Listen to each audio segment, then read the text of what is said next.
Crack a screen.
Thank you all for coming to tonight's performance of The Importance of Being Earnest. We are the Red Lions Theater Company, which produces student-directed work. I would like to give a special thanks to Elise Edelman, Patrick Schley, and the Pius Theater Department for their help on this production. I would also like to thank Lindy Gurman, our stage manager, without whom none of this would be possible. There will be a 5-minute intermission about halfway through the show. If you guys would like to donate so that we can do cool stuff like this in the future, there's a link to a GoFundMe in the description of this live stream. It's been such a joy to work with this wonderful cast over the past month, and a reminder that now, more than ever, it's important to have a little fun. So now, please enjoy The Importance of Being Earnest.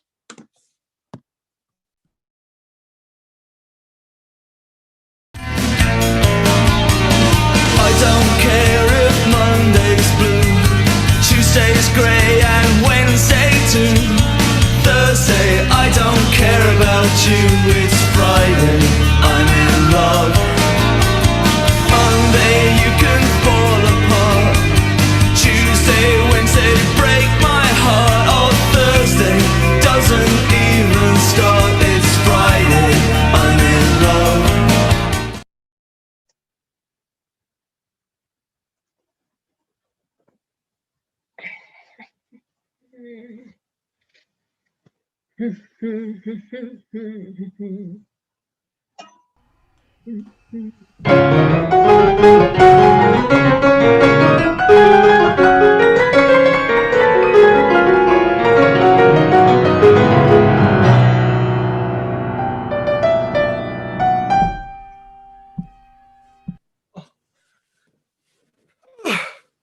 Did you hear what I was playing, Lane? I didn't think it polite to listen, sir. Oh, I'm so sorry for that, for your sake. I don't play accurately. Anyone can play accurately, but I play with a wonderful expression. As far as the piano is concerned, sentiment is my forte. I keep a science for life. Yes, sir. And speaking of science for life, have you got the cucumbers cut for Lady Bracknell yet? Yes, sir. Oh, by the way, Lane, I see from your book that on Thursday night, when Lord Sherman and Mr. Worthing were dining with me, 8 bottles of champagne are considered as have been entered. Yes, sir. 8 bottles and a pint. Why is it that at a bachelor's establishment, the servants invariably drink the champagne? Now, I asked merely for information. I attribute it to the superior quality of the wine, sir. I find that in married households the champagne is rarely of a first-rate brand. Good heavens. Is marriage so demoralizing as that? I believe it is a very pleasant state, sir. I've had very little experience of it myself up until the present. I was only married once. That was in consequence of a misunderstanding between myself and a young person. I don't know that I'm much interested in your family life. Oh, no, sir, it's not a very interesting subject. I hardly think of it myself. Very natural, I'm sure. That would do, Lane. Thank you. Thank you, sir. Lane's views on marriage seem somewhat lax. Really, if the lower orders don't set us a good example, what on earth are the use of them? They seem to be a class to absolutely no moral sense of responsibility. Mr. Ernest Worthing. Oh, how are you, my dear Ernest? What brings you up to town? Oh, pleasure, pleasure. What else should bring one anywhere? Eating as usual, I see, Alger. I believe it is customary in good society to take slight refreshment at 5 o'clock. Oh, where have you been since Thursday? In the country. What on earth do you do there? Well, when one is in town, one amuses oneself, and when one is in the country, one amuses other people. It is excessively boring. Who are the people you amuse? Oh, neighbours, neighbours. What quite nice neighbours in your Port of Shropshire. Perfectly horrid, never speak to one of them. How immensely you must amuse them. By the way, Shropshire is your country, is it not? Shropshire? Oh, yes, of course. Hello, why all these cups? Why cucumber sandwiches? Why such reckless extravagance in one so young? Who is coming to tea? Oh, merely Aunt Augusta and Gwendolen.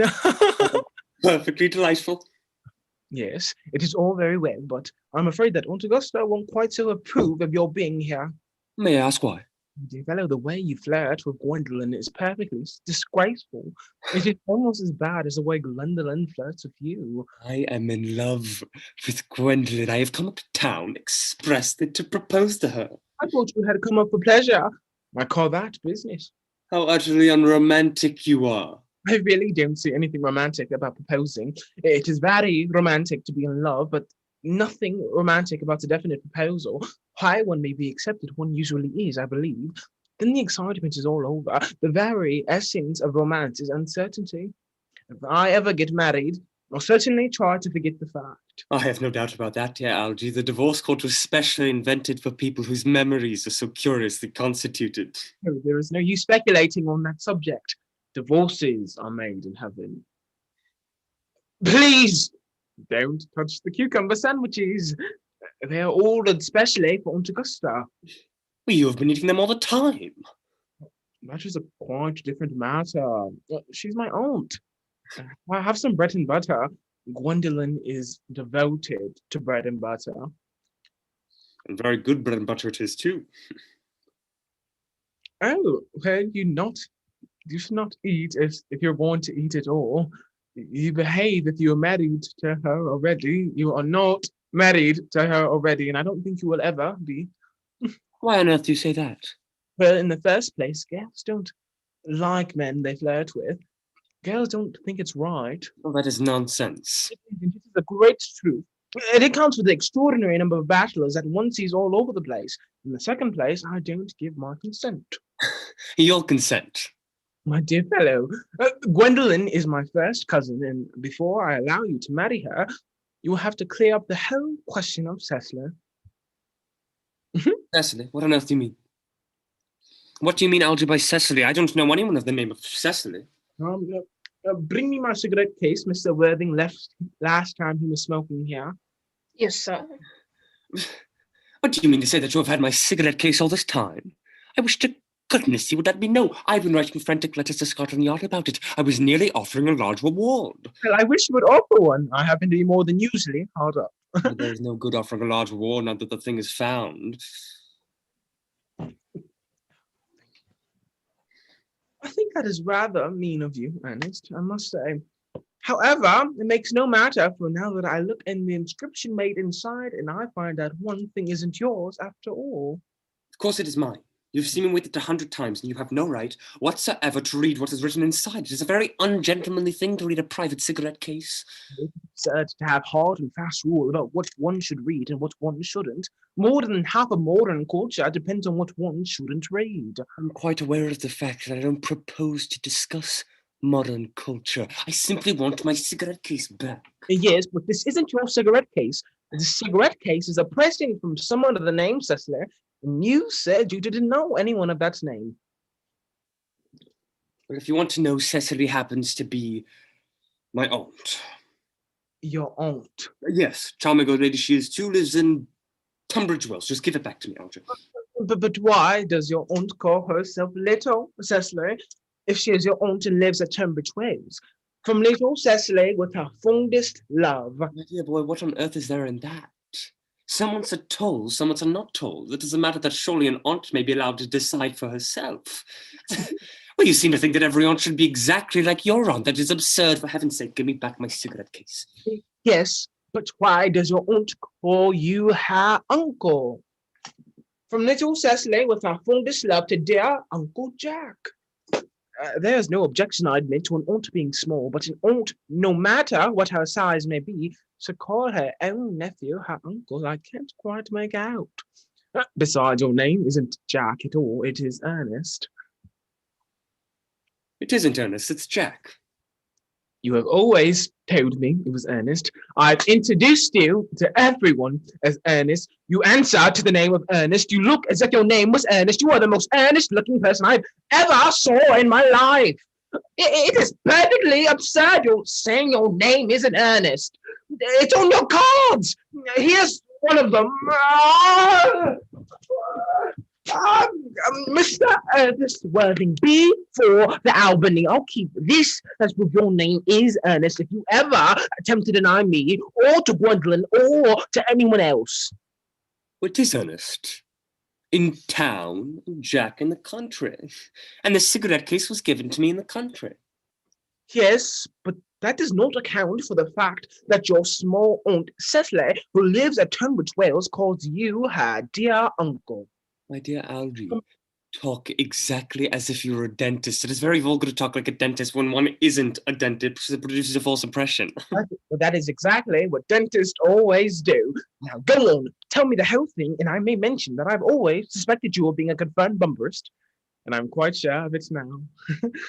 Bunburist? What on earth do you mean by bunburist? Review to the meaning of that incomparable expression as soon as you are kind enough to inform me why you are Ernest in town and Jack in the country. I'll produce my cigarette case first. Here it is. Now produce your explanation and make it improbable. My dear fellow, there's nothing improbable about my explanation at all. In fact, it's perfectly ordinary. Old Mr. Thomas Cardew, who adopted me when I was a little boy, made me in his will guardian to his granddaughter, Miss Cecily Cardew. Cecily, who addresses me as her uncle out of motives of respect that you could not possibly appreciate, lives at my place in the country under the charge of her admirable governess, Miss Prism. Where is your place in the country, by the way? Well, that is nothing to you, dear boy. You are not going to be invited. I may tell you candidly that the place is not in Shropshire. I suspected that, my dear fellow. I have bumburied all over Shropshire on 2 separate in town and Jack in the country. My dear fellow, I don't know if you will be able to understand my real motives. You're hardly serious enough. When one is placed in the position of guardian, one has to adopt a high moral tone in all subjects. It's one's duty to do so, and as the high moral tone can hardly be said to conduce to either one's health or one's happiness, in order to get up to town, I've always pretended to have a younger brother of the name of Ernest, who gets into the most dreadful scrapes. That, my dear Algie, is the whole truth, pure and simple. Truth is rarely pure and never simple. Modern life would be very tedious if it were either, and modern literature would be a complete impossibility. Well, that wouldn't be a bad thing at all. Literary criticism is not my forte, my dear fellow. Don't try it. You should leave that to the people who haven't been at university. They do it so well in the daily papers. What you really are is a bumberist. I was quite right in saying you were a bumberist. You are the most advanced bumberist I know. What on earth do you mean? You have invented a very useful younger brother called Ernest, in order that you may be able to go to town as often as you like. I myself have invented an invaluable permanent called Bunbury, in order that I may be able to go to town whenever I choose. But Bunbury is perfectly invaluable. If it wasn't for Bunbury's extraordinarily bad health, for instance, I wouldn't be able to dine with you at Willis's tonight, for I have been really engaged to Aunt Augusta. I haven't asked you to dine with me anywhere tonight. No, you are absurdly careless about not sending out invitations. It is very foolish of you. Nothing annoys people so much as not receiving invitations. You had much better dine with your Aunt Augusta. Oh, I haven't the smallest intention of doing anything of the kind. To begin with, I dine there on Monday, and once a week is enough to dine with one's own relations. In the second place, whenever I do dine there, I am treated as a member of the family and sent down with either no woman or two. In the third place, I know perfectly well whom she will place me next to tonight. She will place me next to Mary Farquhar, who always flirts with her own husband across the dinner table. That is not pleasant. Indeed, it's not even decent. That sort of thing is enormously on the increase. The amount of women who flirt with their husbands in London is perfectly scandalous. It looks so bad. It is perfectly horrid. It's like washing one's own clean linen in public. Besides, now that I know that you are a confirmed bumberist, I want to talk to you about bumbering. I want to tell you the rules. I'm not a Banburyist at all. If Gwendolyn accepts me, I'm going to kill my brother. Indeed, I think I'll kill him in any case. Cecily is a little too much interested in him. It is rather a bore. So I'm going to get rid of Ernest, and I strongly advise you to do the same with your invalid friend who has the absurd name. Nothing will induce me to the part of Bunbury, and if you ever get married, which seems to me extremely problematic, you would be very glad to know that Bunbury, a man who marries without knowing Bunbury, has a very tedious time of it. That is nonsense. If I marry a charming girl like Gwendolyn, and she is the only girl I ever saw that I would marry, I certainly won't want to know Bunbury. And your wife will. You don't seem to realize that in married life, 3 is company and 2 is none. That, my dear young friend, is the theory that the corrupt French drama has been propounding for the last 50 years. Yes, and a happy English home has proved it in half the time. For heaven's sake, don't try to be cynical, Algy. It's perfectly easy to be cynical. My dear fellow, it isn't easy to be anything nowadays. There is such a beastly competition about. Ah, that must be Aunt Augusta. Only relatives or creditors ever wing in the Bulgarian manner. Now, if I get her out of the way for 10 minutes or so that you have the opportunity to proposing to Gwendolyn, may I dine with you tonight at Willis's? I suppose so, if you want to. Yes, but you must be serious about it. I hate people who are not serious about meals. It is so shallow of them. Lady Bracknell and Miss Fairfax. Good afternoon, dear Algernon. I hope you are behaving very well. Getting very well, Aunt Augusta. Those aren't quite the same thing. In fact, the two things rarely go together. Dear me, you are smart. I am always smart. Am I not, Mr. Worthy? Quite perfect, Miss Fairfax. Oh, I hope I'm not that. That would leave no room for development, and I intend to develop in very many directions. I'm sorry if we were a little late, Algernon, but I was obliged to call in the dear Lady Harbury. I hadn't been there since her poor husband's death. I never saw a woman so altered. She looks quite 20 years younger. And I'll have a cup of the tea and one of the nice cucumber sandwiches you promised me. Certainly, Aunt Augusta. Won't you come and sit here, Gwendolyn? Thank you. I'm quite comfortable where I am. Good heavens! Lane! Where are my cucumber sandwiches? I ordered them specially. There were no cucumbers in the market this morning, sir. I went down twice. No cucumbers. No, sir, not even for ready money. Oh, that will do, Lane. Thank you. Thank you, sir. I am greatly distressed, Aunt Augusta, about there being no cucumbers. Not even for ready money. It really makes no matter, Algernon. I had some crumpets with Lady Harbury, who seems to be living entirely for pleasure now. I hear her hair has turned quite gold from grief. It certainly has changed its colour, from what cause I, of course, could not say. Thank you. I've quite the treat for you tonight, Algernon. I'm going to send you down with Mary Farquhar. She is such a nice woman and so attentive to her husband. It's delightful to watch them.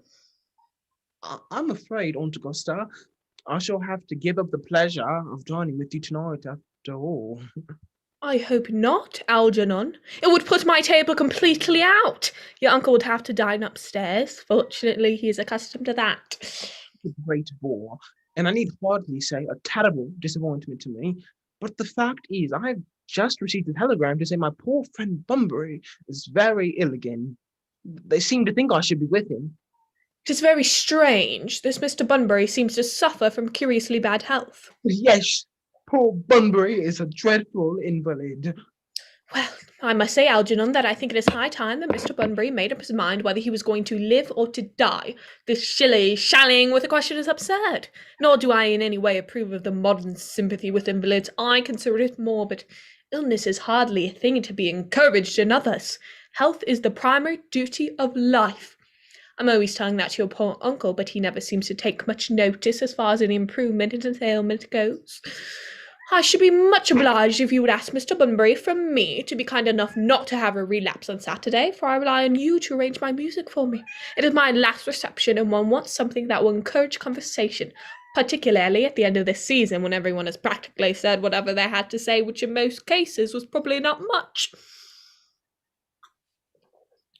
I'll speak to Bunbury, Aunt Augusta, if he is still conscious. And I think I can promise you he'll be right by Saturday. Of course, the music is a great difficulty. You see, if one plays good music, people don't listen. And if one plays bad music, people don't talk. But I'll run over the program I've drawn out. If you'll kindly come with me into the next room for a moment. Thank you, Algernon. It is very thoughtful of you. I'm sure the programme will be delightful after a few expurgations. French songs I cannot possibly allow. People always seem to think that they're improper and either look shocked, which is vulgar, or laugh, which is worse. But German sounds a thoroughly respectable language, and I believe it is so. Gwendolen, you will accompany me. Certainly, Mamma.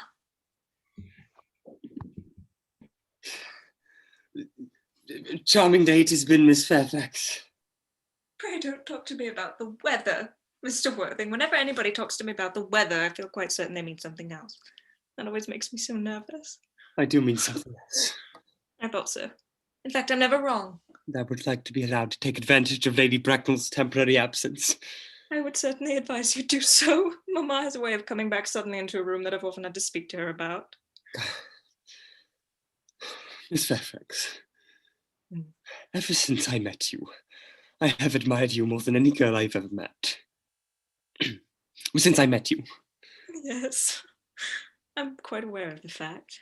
And I often wish that in public, at any rate, you'd be more demonstrative. For me, you've always had an irresistible fascination. Even before I met you, I was far from indifferent to you. We live, as I hope you know, Mr. Worthing, in an age of ideals. The concept is often mentioned in the more expensive monthly magazines and has reached the provincial pulpits, I'm told. And my ideal has always been to love someone of the name of Ernest.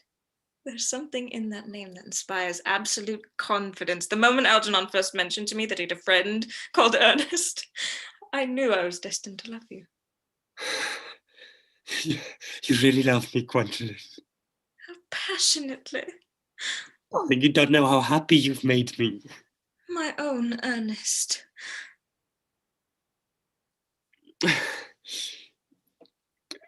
But you don't really mean to say that you couldn't love me if my name wasn't Ernest. But your name is Ernest. Yes, I know it is.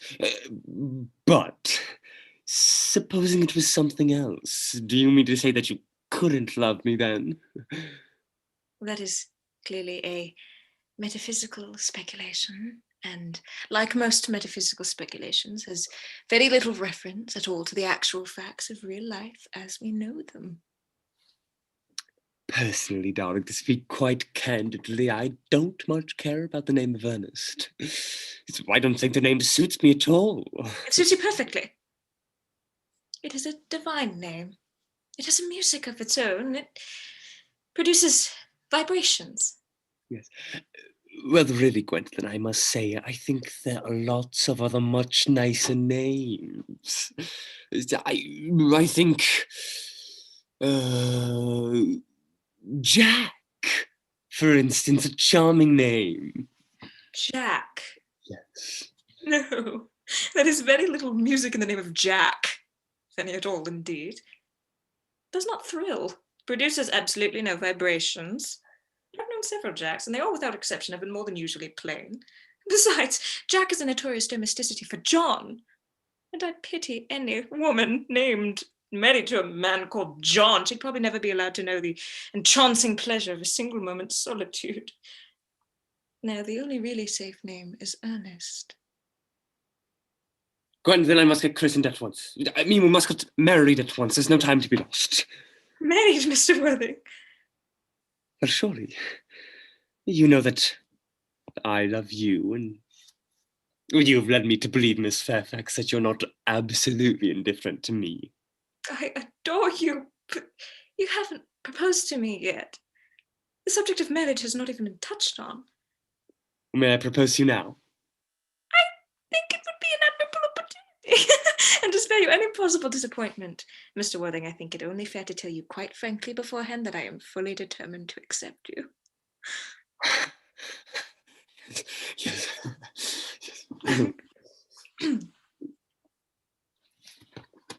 Gwendolyn. Yes, Mr. Worthing, what have you got to say to me? You know what I've got to say to you. Yes, but you do not say it. Yes.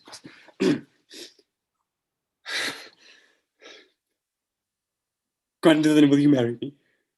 Of course I will, darling. How long you have been about it. I fear you have very little experience in how to propose. None one. I have never loved anyone in the world but you. Yes, but men often propose for practice. I know my brother Gerald does. All my girlfriends tell me so. You have wonderfully blue eyes, Ernest.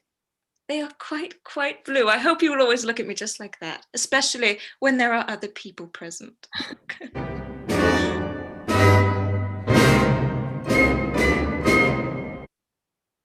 Gwendolyn! Oh, Mr. Worthing, rise, sir, from that semi-recumbent posture. It is most indecorous.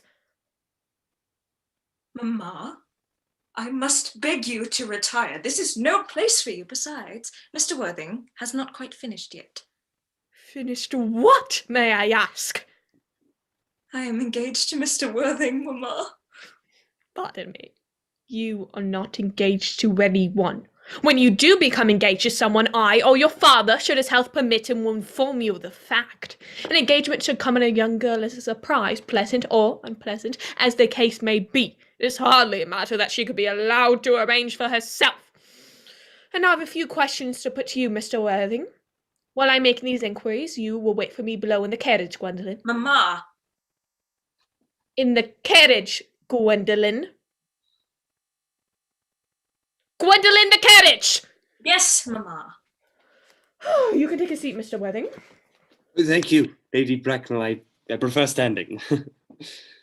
I feel bound to tell you that you're not down on my list of eligible young men, although I've the same list as the dear Duchess of Bolton has. We work together, in fact. However, I'm quite ready to enter your name, should your answers be what a really affectionate mother requires. Do you smoke? Well, yes, I must admit I smoke. I'm glad to hear it. A man should always have an occupation of some kind. There are far too many idle men in London as it is.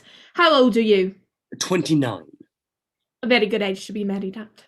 I've always been of the opinion that a man who desires to get married should either know everything or nothing. Which do you know?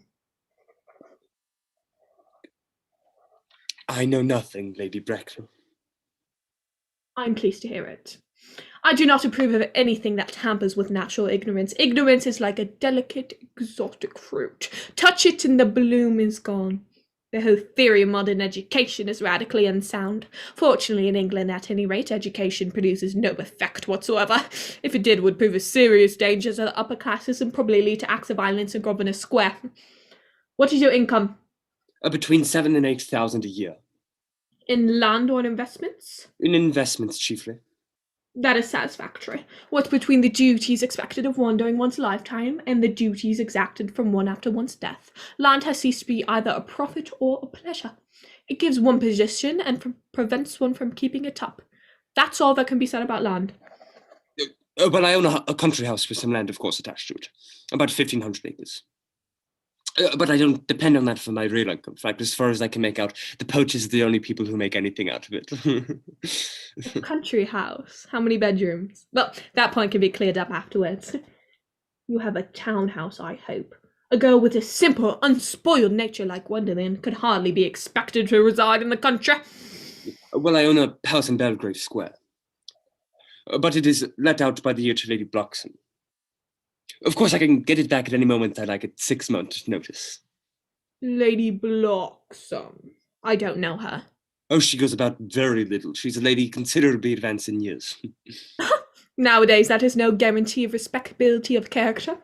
What number in Belgrave Square? 149. The unfashionable side. I thought there was something. However, that could be easily altered. Do you mean the fashion or the side? Both, if necessary, I presume. What are your politics? I'm afraid I really have none. I am a liberal unionist. Oh, they count as Tories. They dine with us, or come in the evening at any rate. Now to minor manners. Are your parents living? I have lost both my parents. To lose one parent, Mr. Worthing, may be regarded as a misfortune. To lose both looks like carelessness. Who was your father? He was evidently a man of some wealth. Was he born in what the radical papers call the purple of commerce, or did he rise from the ranks of the aristocracy?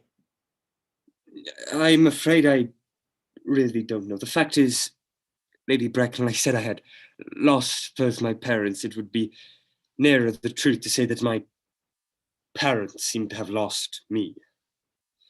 So I don't actually know who I am by birth. Well, I was found. Found? The late Mr. Thomas Cardew, an old gentleman of very kindly and charitable disposition, found me and gave me the name of Worthing because he happened to have a first-class ticket to Worthing in his pocket at the time. Where did the Worthing is a place in Sussex, a little seaside resort. Oh. Where did the charitable gentleman who had a first-class ticket to the seaside resort find you? In a handbag. A handbag? Yes, Lady Bracknell, I was in a handbag. It's somewhat large. A black leather handbag. Have handles to it. An ordinary handbag, in fact. In what locality did this Mr. James or Thomas Cardew come across this ordinary handbag? In the cloakroom at Victoria Station. It was given to him in mistake of his own. The cloakroom at Victoria Station? Yes, the Brighton line. The line is immaterial, Mr. Worthing. I confess I feel somewhat bewildered by what you have just told me. To be born, or at any rate bred in a handbag, seems to me to display contempt for the ordinary decencies of family life, which reminds one of the worst excesses of the French Revolution. And I presume you know what that unfortunate movement led to. As for the particular locality in which the handbag was located, a cloakroom at a railway station might serve to conceal a social indiscretion. Has probably indeed been used for that purpose before now, but it could hardly be regarded as an assured basis for a recognized position in good society. May I ask then what you would advise me to do? I need hardly say that I would do anything in the world to ensure Gwendolyn's happiness. I would strongly advise you, Mr. Worthing, to try and acquire some relations as soon as possible, and to make a definite effort to produce at any rate one parent of either sex before this season is quite over. I don't see I could possibly manage to do that. But I can produce the handbag at any moment. It is in my dressing room at home. I really think that should satisfy you, Lady Bracknell. Me, sir? What has it got to do with me? You can hardly imagine that I and Lord Bracknell would dream of allowing our only daughter, a girl brought up with the utmost care, to marry into a cloakroom and form an alliance with a parcel. Good morning, Mr. Worthing. Good morning.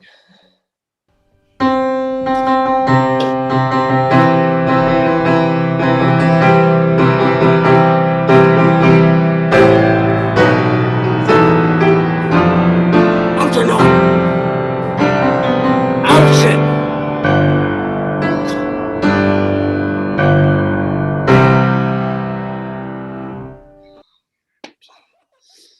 For goodness sake, Algie, don't play that ghastly tune. How idiotic you are. Oh, didn't it go off all right, old boy? Oh, you don't mean to say Gwendolyn refused you? No. I know it is the way she has. She's always refusing people. I think it is the most ill-natured of her. Oh, Gwendolyn is right as a trivet. As far as she is concerned, we are engaged. God, her mother is perfectly unbearable. I never met such a gorgon. God, yes, thank you.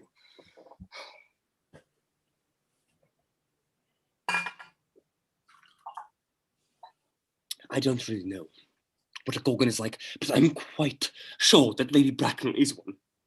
In any case, she is a monster without being a myth, which is rather unfair if you ask me. God.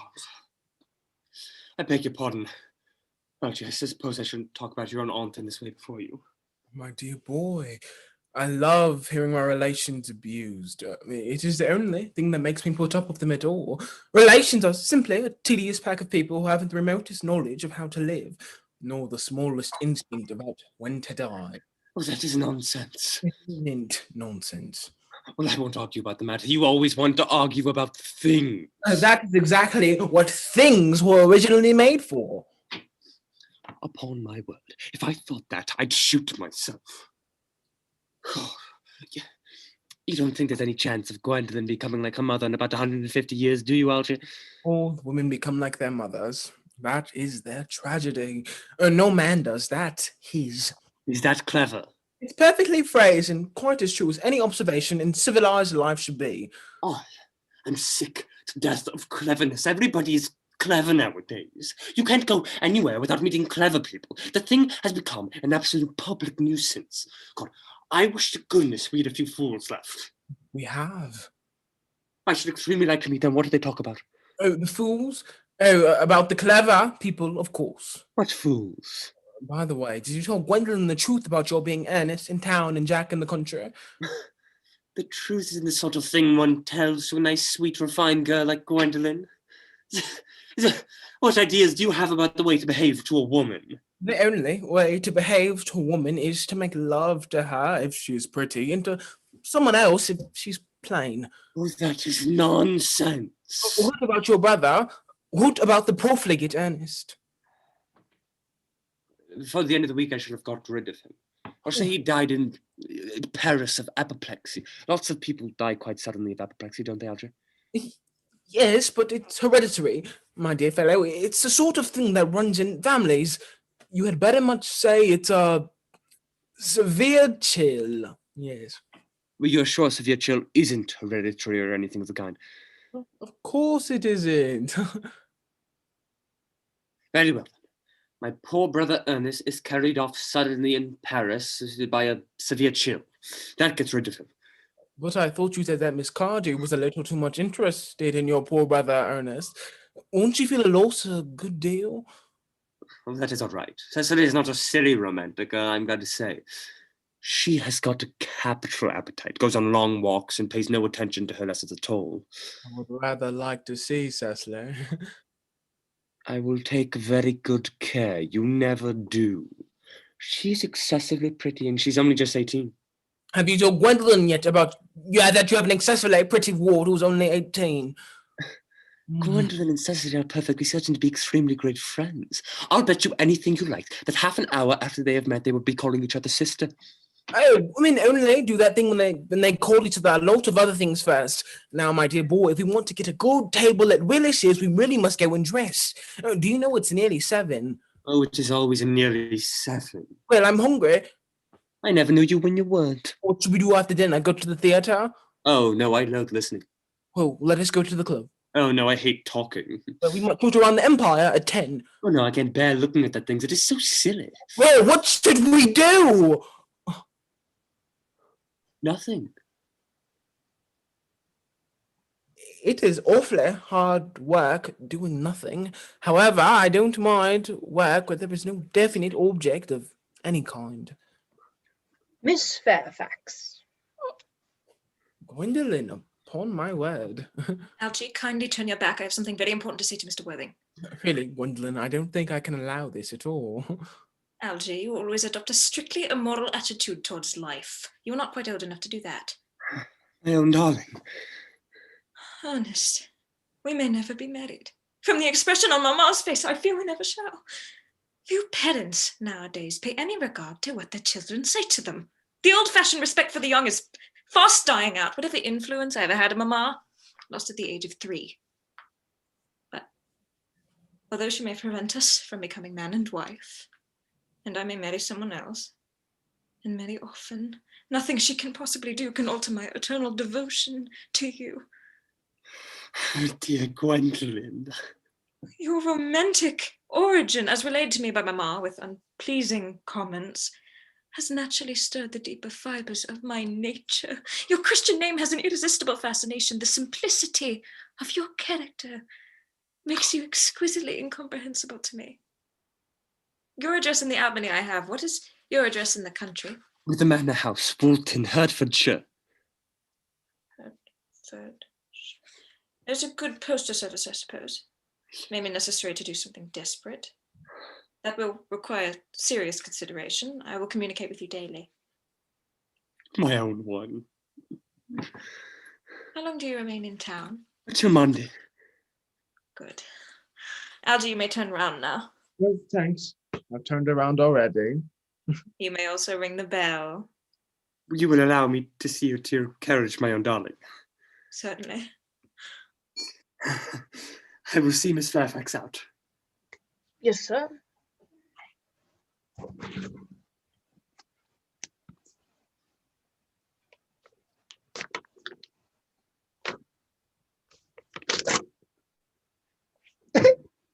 A glass of sherry, Lane.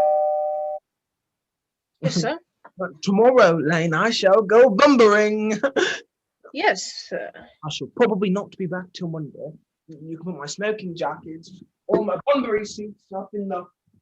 Yes, yes, sir. Tomorrow, Lane, shall be a perfectly wonderful day.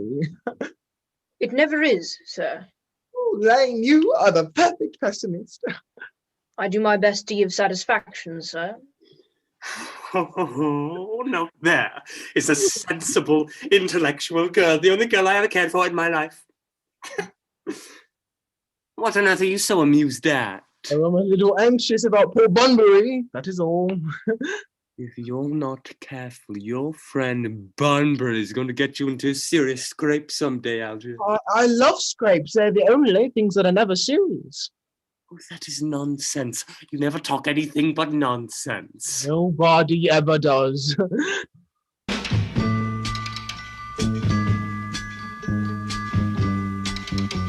Listen, baby, ain't no mountain high, ain't no valley low, ain't Cecily. no river wide. Cecily! Surely such a utilitarian occupation as the watering of flowers is rather Moulton's duty than yours, especially at a moment when intellectual pleasures await you. Your German grammar's on the table. Pray, open it to page 15. We will repeat yesterday's lesson. But I don't like German. It isn't at all a becoming language. I know perfectly well that I look quite plain after my German lesson. Child, you know how anxious your guardian is that you should improve yourself in every way. He laid particular stress on your German as he was leaving for town yesterday. Indeed, he always lays stress on your German when he is leaving town. Jack is so very serious.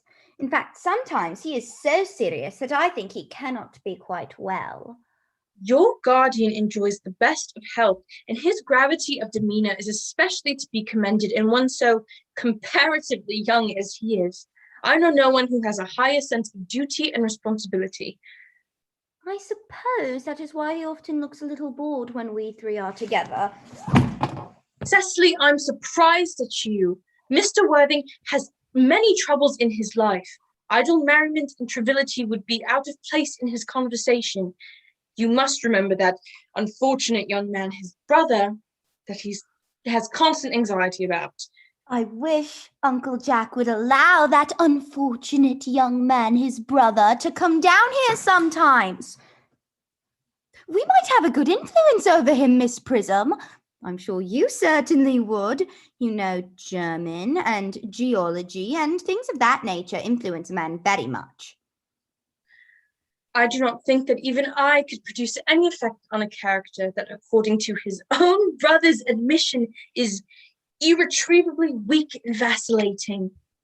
Indeed, I'm not sure that I would desire to reclaim him. I'm not in favor of this modern mania for turning bad people into good people at a moment's notice. As a man sows, so let him reap. You must put away that diary, Cecily. I don't see why you should keep a diary at all. I keep a diary in order to enter the wonderful secrets of my life. If I didn't write them down, I should probably forget all about them. Memory, my dear Cecily, is a diary that we all keep about with us. Yes, but it usually chronicles the things that haven't happened and couldn't possibly have happened. I believe that memory is responsible for nearly all the 3-volume novels that Moody sends us. Do not speak slightingly of the 3-volume novels, Cecily. I wrote one myself in early days. Did you really, Miss Prism? How wonderfully clever you are. I hope it did not end happily. I don't like novels that end happily. They depress me so much. Good ended happily and the bad unhappily. That is what fiction means. I suppose so, but it seems rather unfair. And was your novel ever published? Alas, no. The manuscript, unfortunately, was abandoned. I use the word in the sense of lost and mislaid. To your work, child. These speculations are profitless. But I see dear Dr. Chasuble coming up through the garden! Dr. Chasuble, this is indeed a pleasure. And how are we this morning? Miss Prism, you are, I trust, well. Oh, Miss Prism has just been complaining of a slight headache. I think that a short stroll with you in the park would do her much good. Cecily, I have not mentioned anything about a headache. I know that, Miss Prism, but I felt instinctively that you had a headache. In fact, I was thinking about that and not about my German lesson when the rector came in. I hope, Cecily, you have not been inattentive. Oh, I'm afraid I am. It's strange. Were I fortunate enough to be Miss Prism's pupil, I should hang upon her lips. I spoke metaphorically. My metaphor was drawn from bees. Mr. Worthing, I suppose, has not returned from town yet. We do not expect him till Monday afternoon. Ah, yes. He usually likes to spend his Sunday in London. He's not one whose sole aim is enjoyment, unlike, as by all accounts, that unfortunate young man his brother seems to be. But I must not disturb Agraria and her pupil any longer. Agraria? My name's Leticia, Doctor. A classical allusion, merely. Drawn from the pagan authors, I shall no doubt see you both at evensong. I think, dear Doctor, I will have a stroll with you. I find I have a headache after all, and a walk might do it good. With pleasure, Miss Prism. With pleasure. We might go as far as the schools and back. That would be delightful. Cecily, you will read your political economy in my absence. The chapter on the fall of the rupee you may omit. It is somewhat too sensational. Even these metallic problems have their melodramatic side.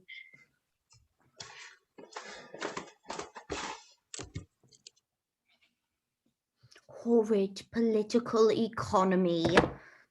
Horrid geography.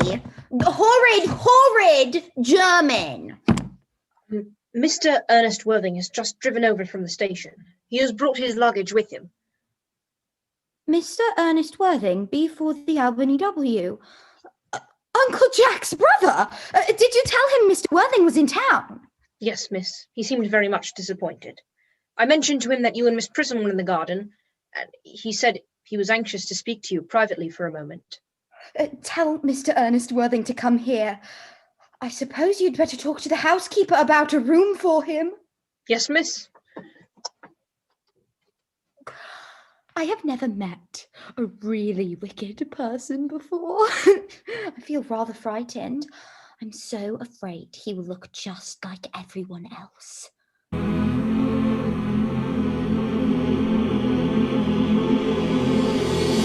I've been sleeping in a cardboard box, spending every dollar at the liquor shop, and even... You are my little cousin Cecily, I'm sure. You are under some strange mistake. I am not, in fact, little. In fact, I believe that I am more than usually tall for my age. But I am your cousin Cecily. I see from your card you are Uncle Jack's brother, my cousin Ernest, my wicked cousin Ernest. Oh, I am not really wicked at all, cousin Cecily. You mustn't think that I'm wicked. Well, then, you have certainly been deceiving us all in a very unexcusable manner. I hope that you have not been pretending to be wicked and really being good all this time. That would be hypocrisy. Oh, of course I've been rather reckless. I am glad to hear it. Oh, now that you mention the subject, I have been rather bad in my own small way. I don't think you should be so proud of that, though I am sure it has been very pleasant. It is much pleasanter being here with you. I don't understand how you are here at all. Uncle Jack won't be back until Monday afternoon. That is a great disappointment. I'm obliged to go up on the first train on Monday morning. I have a business appointment I'm rather anxious to miss. Well, couldn't you miss it anywhere but in London? No, the appointment is in London. Well, I know, of course, the importance of not keeping a business engagement if one wants to retain any sense of the beauty in life. But still, I think you had better wait until Uncle Jack arrives. I know he wants to talk to you about your immigrating. That's my what? You're emigrating. He's gone up to buy your outfit. Well, I certainly wouldn't let Jack buy my outfit. He has no taste in neckties at all. I don't think that you will require neckties. Uncle is sending you to Australia. Australia? I'd sooner die. Well, he said at dinner on Wednesday night that you'd have to choose between this world, the next world, and Australia. Well, the accounts I've received of Australia and the next world are not particularly encouraging. This world is good enough for me, Cecily. Yes, but are you good enough for it? I'm afraid I'm not that. That is why I want you to reform me. You might make that your mission if you don't mind, cousin Cecily. I'm afraid I've no time this afternoon. Would you mind my reforming myself this afternoon? Well, it's rather quixotic of you, but I think you should try. I will. I feel better already. You're looking a little worse. I am hungry. How thoughtless of me. I should have remembered that one is going to lead an entirely new life. One requires regular and wholesome meals. Won't you come in? Thank you. Might I have a buttonhole first? I never seem to have an appetite unless I have a buttonhole first. A marshy meal? No. I'd sooner have a pink rose. Why? Because you are like a pink rose, cousin Cecily. I don't think it can be right for you to talk to me like that. Miss Prism never says such things to me. Then Miss Prism is a sword.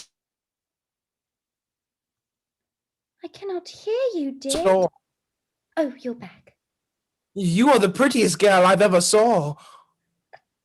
Miss Prism says all good looks are a snare. They are a snare any sensible man would like to be caught in. Oh, but I don't think I would like to catch a sensible man. I shouldn't know what to talk to him about.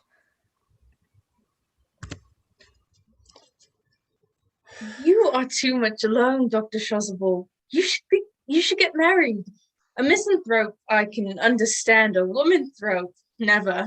Oh, believe me, I do not deserve so neologistic a phrase. The precept and practice of the primitive church was distinctly against matrimony. That is obviously the reason why the primitive church has not lasted up into the present day. You do not seem to realize, dear doctor, that by persistently remaining single, a man converts himself into a permanent public temptation. Men should be more careful. This very celibacy leads weaker vessels astray. But is a man not equally attractive when married? No married man is ever attractive except to his wife. Often I've been told not even to her. Well, that depends on the intellectual sympathies of the woman. Maturity can always be depended on. Ripeness can be trusted. Young women are green. I spoke horticulturally. My metaphor was drawn from fruits. But where is Cecily? Perhaps she followed us to the school.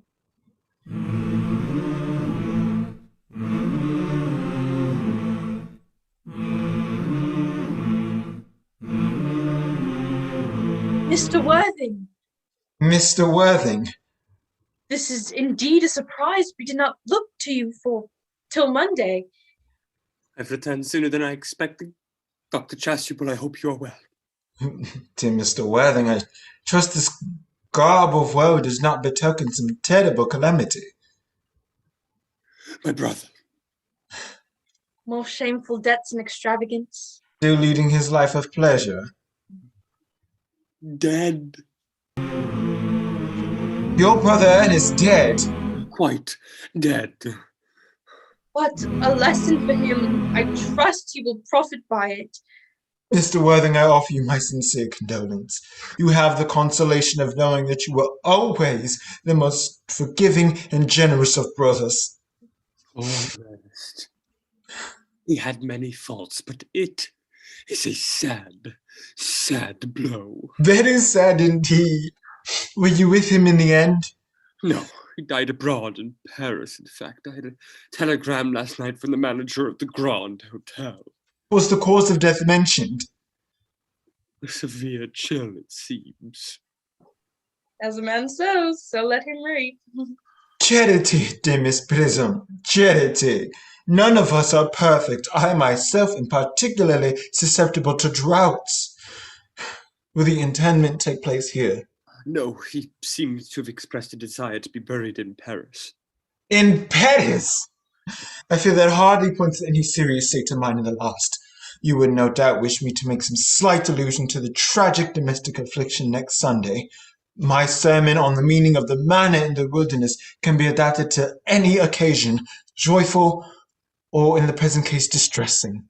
I have preached it at harvest celebrations, christening, confirmations, days of humiliation, and festal days.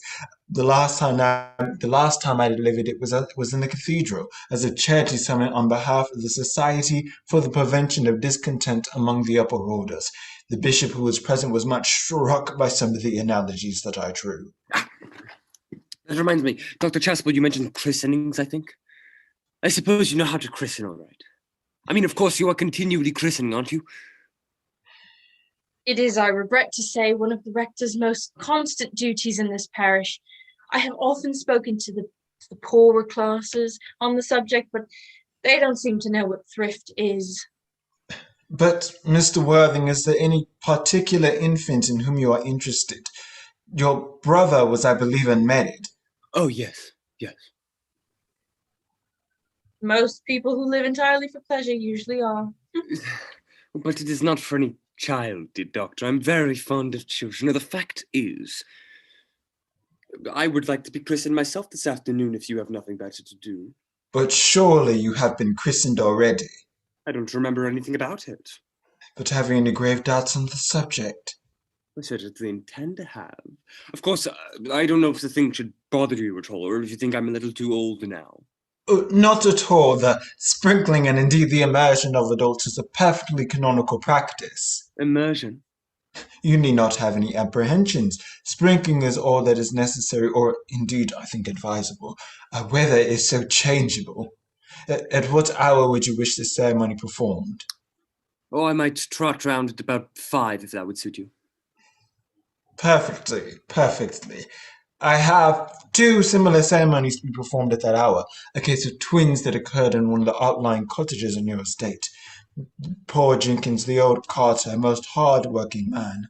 Oh, I don't see much fun in being christened along with other children. It would be childish. Would 5:30 do? Admirably, admirably. Ah, well, I no longer wish to interlude into a house of sorrow. But, Mr. Worthing, do not be so bowed down by grief. What seem to us bitter trials are often blessings in disguise. Well, this seems to me a blessing of an extremely obvious kind. Jack! Oh, I am pleased to see you back. But what horrible clothes have you got on? Do go and change them. Cecily! My child, my child! Uncle Jack, do look happy. You look as if you had a toothache. And have I got such a surprise for you? Guess who is in the dining room? Your brother! Who? Your brother Ernest. He arrived about half an hour ago. What nonsense. I haven't got a brother. Oh, don't say that. However badly he may have behaved to you in the past, he is still your brother, and you couldn't be so heartless as to disown him, could you? I'll tell him to come out, and you will shake hands with him, won't you, Uncle Jack? Well, these are joyful tidings. After we have all been resigned to his loss, this his sudden return seemed to me particularly distressing. My brother Ernest is in the dining room. I don't know what it all means. I think it's perfectly absurd. Oh, good heavens! Brother John, I have come down from town to tell you that I am very sorry for all the trouble that I have given you. That I intend to lead a better life in the future.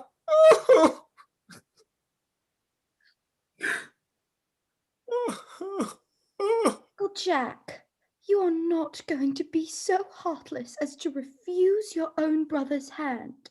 Nothing will induce me to take his hand. I think his coming down here disgraceful. He knows perfectly well why. Uncle Jack, do be nice. There is some good in everyone. Ernest has just been telling me about his poor invalid friend, Mr. Bunbury, who he goes to visit so very often. And surely there must be much good in one who is kind to an invalid and leaves the pleasures of London to go sit by a bed of pain. Oh, he's been talking about Bunbury, has he? Yes, Ernest has told me all about poor Mr. Bunbury and his terrible state of health. Well, I won't have him talk to you about Bunbury or about anything else. It is enough to drive one perfectly frantic.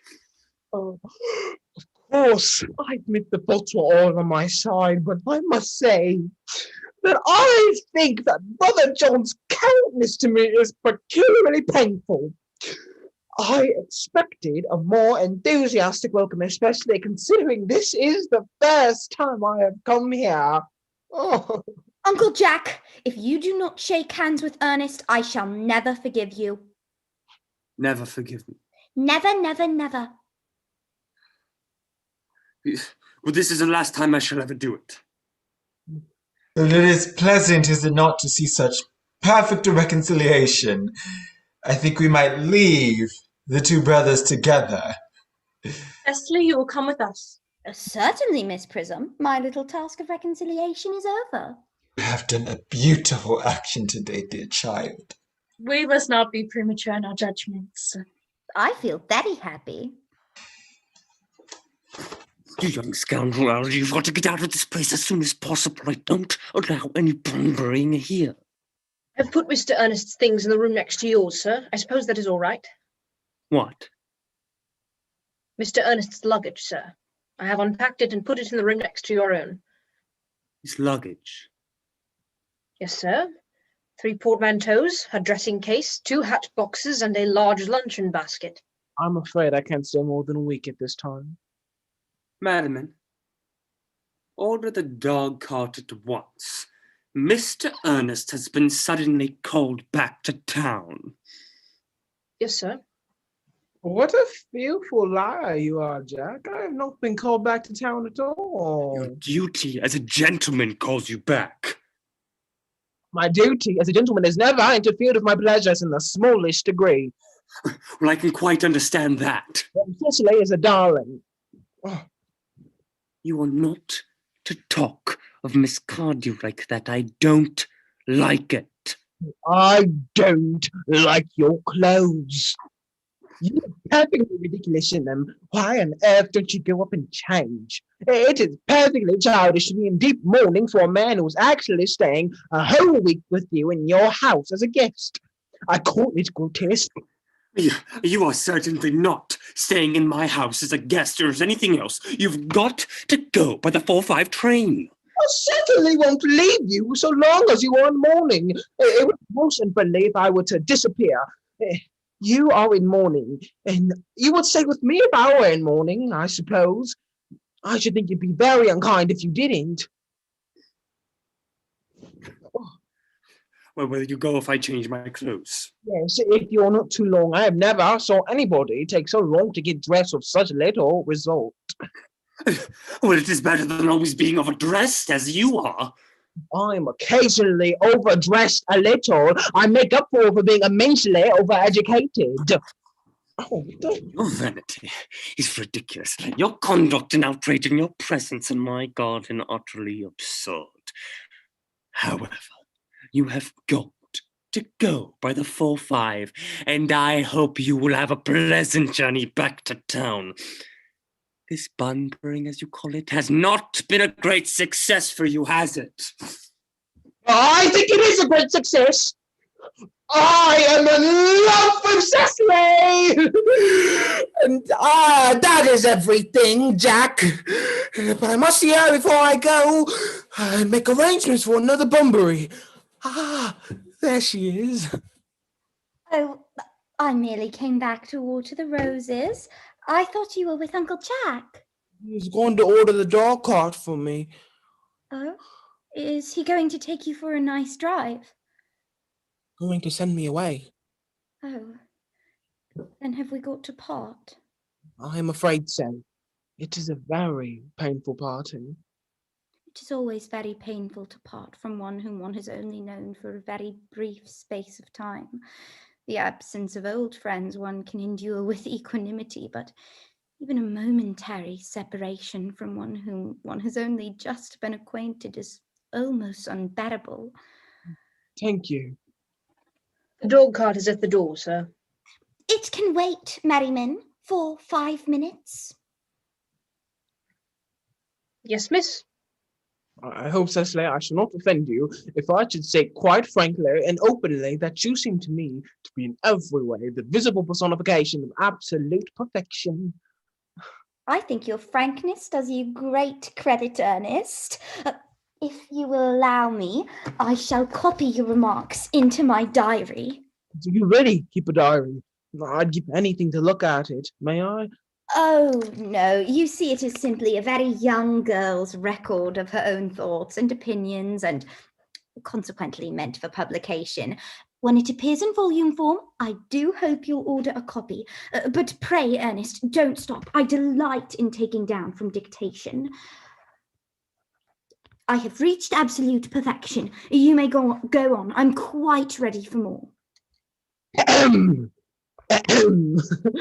But don't cough, Ernest. When one is dictating, one should speak fluently and not cough. Besides, I don't know how to spell a cough.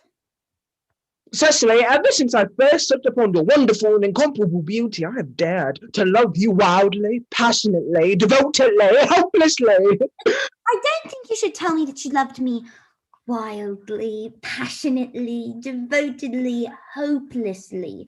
Hopelessly doesn't seem to make much sense, does it? Cecily. The dog cart is waiting, sir. Tell him to come round next week at the same hour. Yes, sir.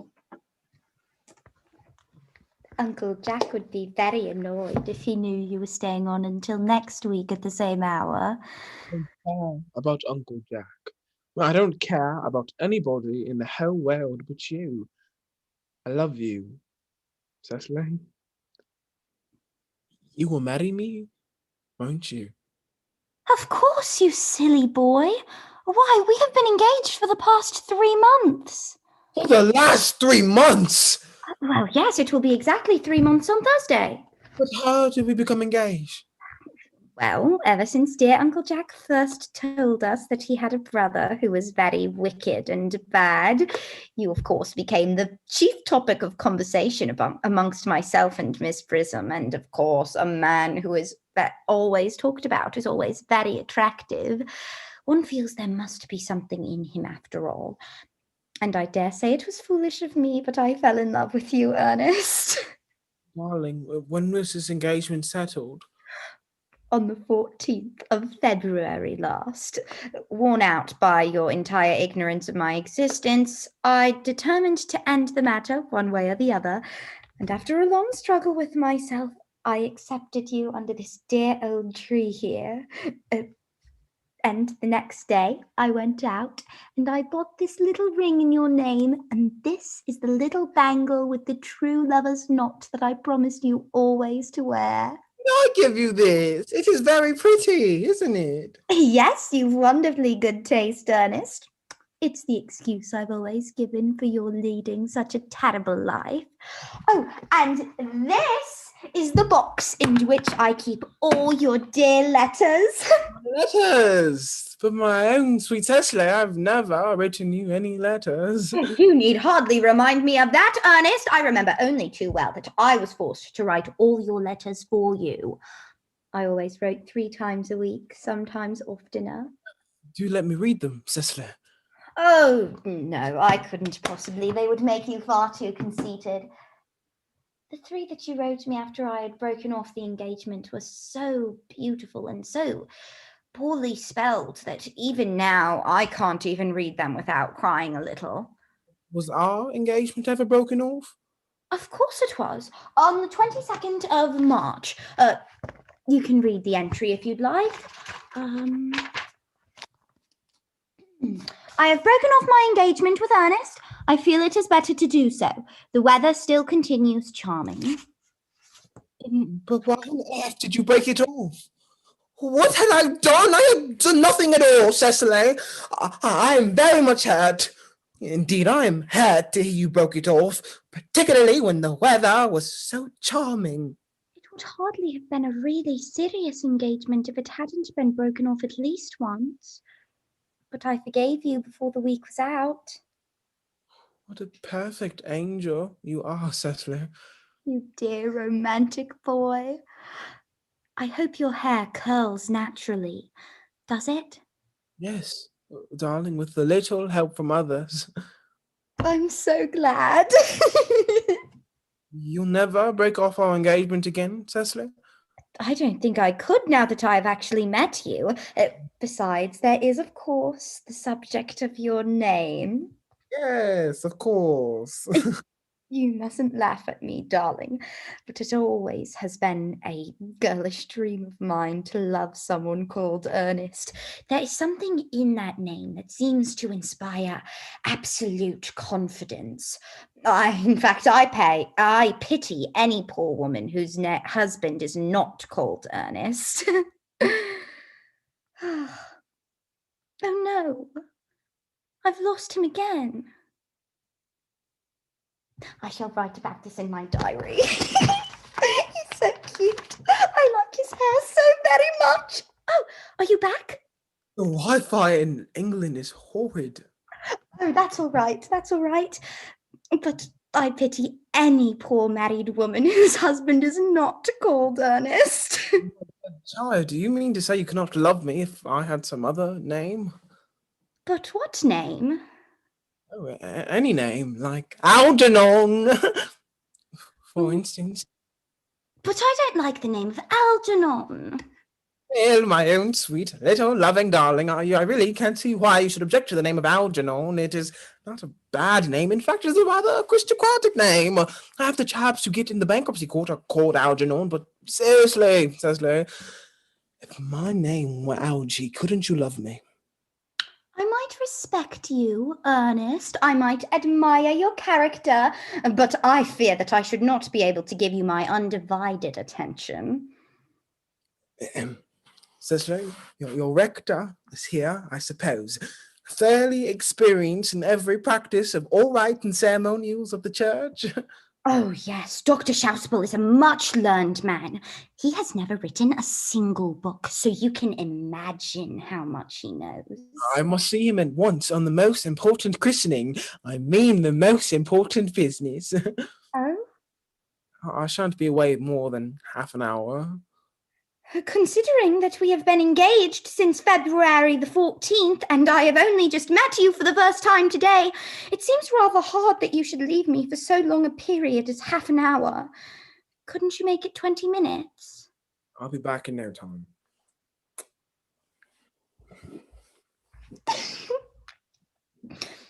What an impetuous boy he is. I like his hair so much. I must continue to enter his proposal into my diary. A Miss Fairfax has just called to see Mr. Worthing. On very important business, Miss Fairfax states. Isn't Mr. Worthing in his library? Mr. Worthing went over in the direction of the rectory some time ago. Pray, ask the lady to come here. And you can bring tea. Yes, miss?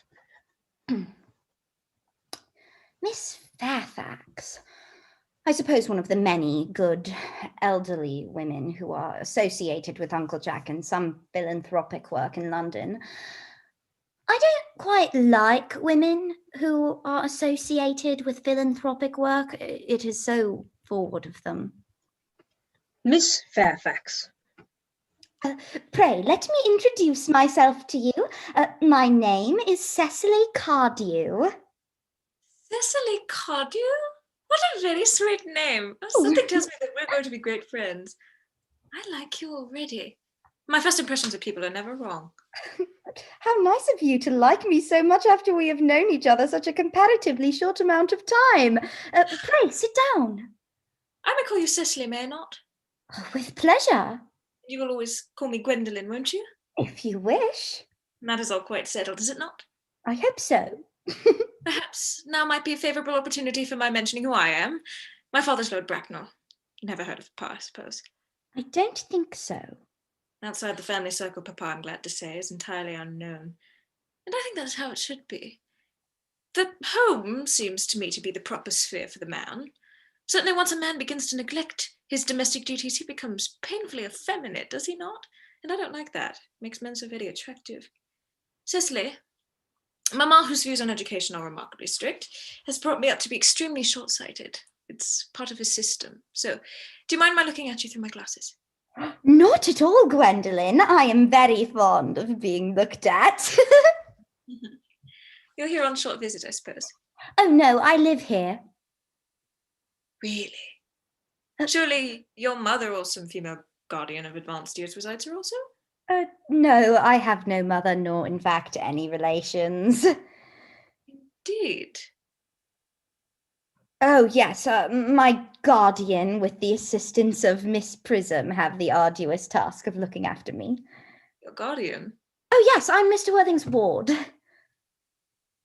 Oh, that is strange. Mr. Worthing never mentioned to me that he had a ward. How secretive of him. He grows more interesting hourly. I am not quite sure that the news inspires me with feelings of unmixed delight. I'm very fond of you, Cecily. I've liked you ever since I met you, but I feel bound to state that now that I know that you are Mr. Worthing's ward, I cannot help but expressing a wish that you were just a little older than you appear to be, and not so very alluring in appearance. In fact, if I may speak candidly... Pray do. I think that whenever one has something unpleasant to say, one should always be quite candid. Well, to speak with perfect candour, Cecily, I wish that you were fully 42 and more than usually plain for your age. Ernest has a strong, upright nature.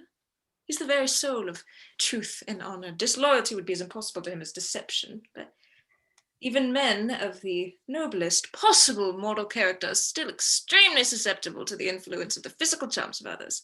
Modern no less than ancient history provides us with many most painful examples of what I refer to. If it were not so indeed, history would be quite unreadable.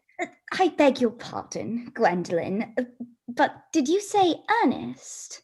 Yes. Oh, but it is not Mr. Earnest Worthing who is my guardian. It is his brother, his elder brother. Ernest never mentioned to me that he had a brother. I am sorry to say that they have not been on good terms for quite some time. Ah, that accounts for it. In fact, now that I think of it, I've never heard any man mention his brother.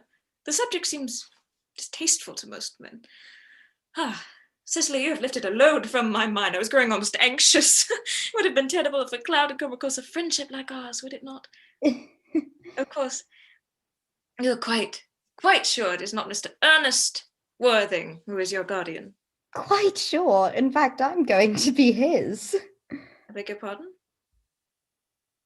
Dearest Gwendolyn, there is no reason why I should make a secret of it to you. Our little county newspaper is sure to chronicle the fact in next week's edition. Mr. Ernest Worthing and I are engaged to be married. My dearest Cecily! I felt there's some error. Mr. Ernest Worthing is engaged to me. The announcement will appear in the Morning Post on Saturday, at the latest. You must be under some strange misconception. Ernest proposed to me exactly 10 minutes ago. That is very curious, for he asked me to be his wife yesterday afternoon at 5:30.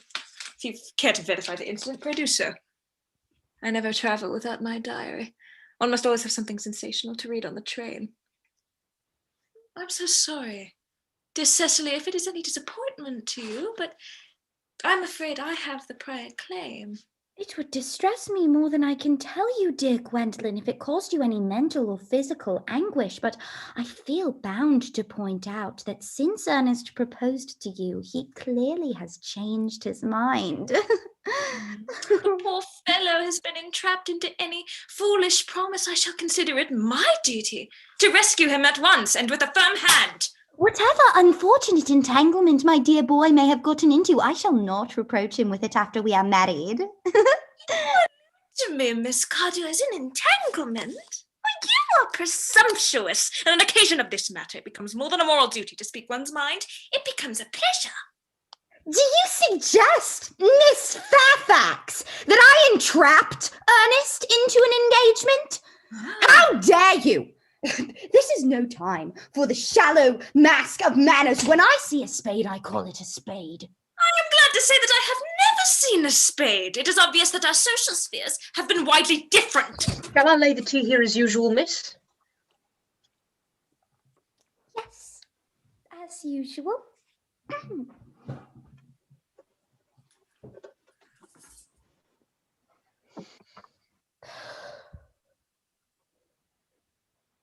Are there any interesting walks in the vicinity, Miss Cardew? Oh, yes, a great many. From one of the hills quite close, one can see 5 counties. 5 counties? I don't think I should like that. I hate the crowds. I suppose that is why you live in town. It's quite a well-kept garden, this is, Miss Cardew. So glad you like it, Miss Fairfax. I had no idea there were any flowers in the country. Oh, flowers are as common here, Miss Fairfax, as people are in London. Personally, I cannot understand how anybody manages to exist in the country. If anybody who's anybody does. Country always bores me to death. Ah, I believe that is what the aristocracy is calling agricultural depression, is it not? I believe they are suffering from it very much just at the present moment. I hear it is almost an epidemic amongst them. May I offer you some tea, Miss Fairfax? Thank you. Detestable girl, but I require tea. Sugar? No, thank you. Sugar is not fashionable anymore.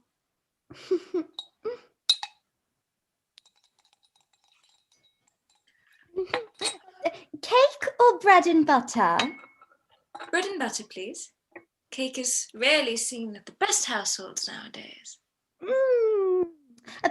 Hand that to Miss Fairfax. You have filled my tea with lumps of sugar. And no, I asked most distinctively for bread and butter. You have given me cake. I am known for the gentleness of my disposition and the extraordinary sweetness of my nature, but I warn you, Miss Carter, you may go too far. To save my poor, innocent, trusting boy from the machinations of any other girl, there are no lengths to which I would not go. From the moment I saw you, I distrusted you. I felt that you were false and deceitful. I am never deceived in such matters. My first impressions of people are invariably right. It seems to me, Miss Fairfax, that you must have many other calls of a similar character to make around the neighbourhood, and I must be trespassing on your valuable time. Ernest, my own Ernest. Gwendolyn, darling. A moment, Ernest. Tell me, are you engaged to this young lady? Dear little Cecily, of course not. Oh, what could have put such an idea into your pretty little head? Thank you. You may. I knew there must be some strange error. Gwendolyn, the gentleman who has just kissed your hand is my dear guardian, Mr. John Worthing. I beg your pardon? This is Uncle Jack. Jack? Here is Ernest. Oh, A moment, Ernest. May I ask you, are you engaged to be married to this young lady here? What young lady? Good heavens, Gwendolyn. Yes, to good heavens, Gwendolyn, I mean to Gwendolyn. Of course not. What could have put an idea in your pretty little head? Thank you. You may. I felt there must be some error. The gentleman who's just kissed your hand is my cousin, Mr. Algernon Moncrief. Algernon Moncrief? Oh. Are you called Algernon? I cannot deny it. Oh. Is your name really John? I could deny it if I liked. I could deny anything if I liked, but my name certainly is John. It has been John for years. A gross deception has been practiced on both of us. My poor wounded Cecily. My sweet wronged Gwendolyn. You will call me sister, will you not? There is just one question I would like to be allowed to ask my guardian. True. Mr. Worthing, there is just one question I'd like to be permitted to put to you. Where is your brother, Ernest? We are both engaged to be married to your brother Ernest, so it is a matter of some importance to us that we know where your brother Ernest is at present. Gwendolyn, Cecily, it is very painful for me to be forced to speak the truth. It's the first time in my life that I'd ever been reduced to such a painful position, and I'm really quite inexperienced in doing anything of the kind. However, I will tell you quite frankly that I have no brother Ernest. I have no brother at all. I never had a brother, and I certainly have not the smallest intention of ever having one in the future. No brother at all? None. Had you never a brother of any kind? Never, not even of any kind. I'm afraid it is quite clear, Cecily, that neither of us is engaged to be married to anyone. It is not a very pleasant position for a young girl to suddenly find herself in, is it? Let us go into the house. They will hardly venture to come after us there. No, men are so cowardly, aren't they?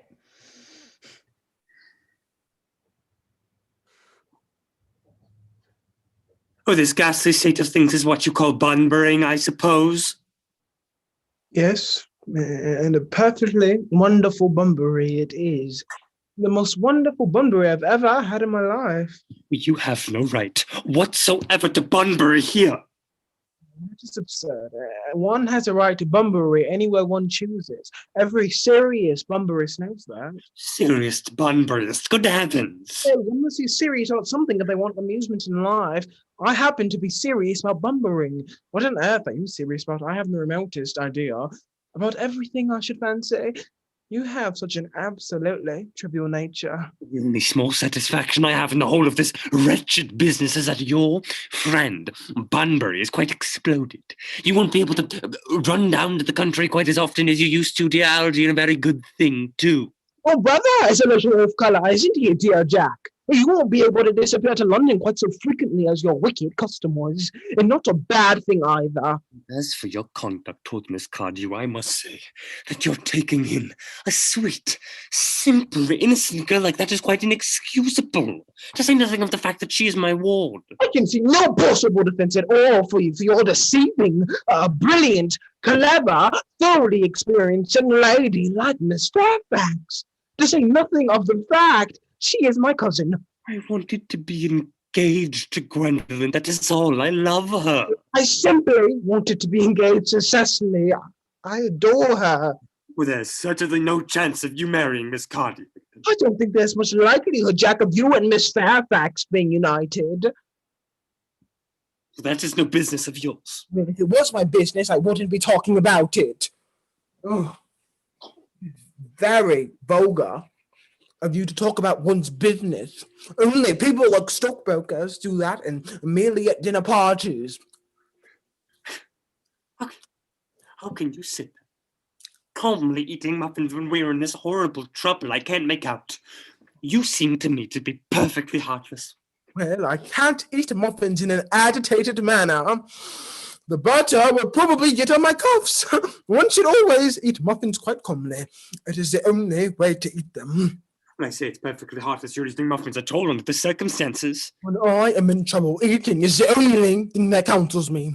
Indeed, when I am in a really good deal of trouble, as anyone who knows me will immediately tell you, I refuse everything except for food and drink. At the present moment, I am eating muffins because I am unhappy. Besides, I am particularly fond of muffin. There's no reason why you should eat them all in that greedy way. You would have tea cake instead. I don't like tea cake. Heavens! I suppose a man may eat his own muffins in his own garden. You have just said it was perfectly heartless to eat muffins. I said it was perfectly heartless of you under the circumstances. That is a very different thing. That may be, but muffins are the same. Alger, I wish to goodness you would go. You cannot possibly ask me to go without having some dinner. It is absurd. I never go without my dinner. No one does, except for vegetarians and people like that. Besides, I have just made arrangements with Dr. Chasuble to be christened at 5:45 under the name of Ernest. My dear fellow, the sooner you give up that nonsense, the better. I made arrangements myself to be christened, and I will naturally take the name of Ernest. Gwendolyn would wish it. We can't both be christened Ernest. It's absurd. Besides, I have a perfect right to be christened if I like. There's absolutely no evidence at all that I've ever been christened by anybody, and I should think it extremely probable that I never was. It is entirely different in your case. You've been christened already. Yes, but I have not been christened for years. Yes, but you've been christened. That is the important thing. Quite so I know my constitution can stand it. If you are not quite so sure about your having been christened, I must say I think it is rather dangerous on your venturing on it now. It might make you very unwell. You might hardly have forgotten someone very closely connected with you was nearly carried off a week or so ago in Paris by a severe chill. Yes, but you said yourself that a severe chill is not hereditary. It used to be, but I dare say it is now. Science is always making wonderful improvements in things. That is nonsense.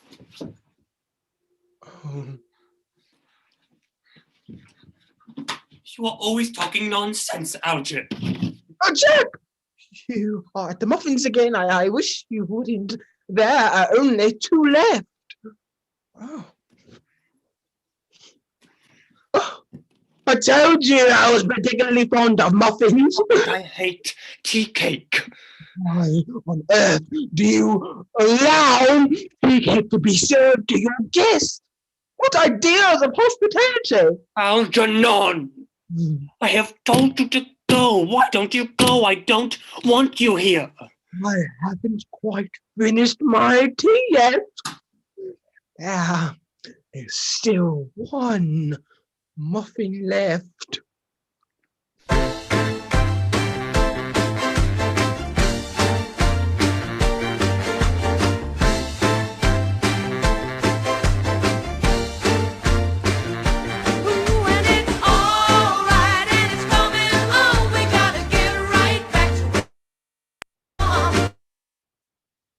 Love can be strong, we gotta get right back to where we started from.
the club, but I can ride her. Sing along with me, sing along with me. Hey, you gotta know how to treat me like a lady, even when I'm acting crazy.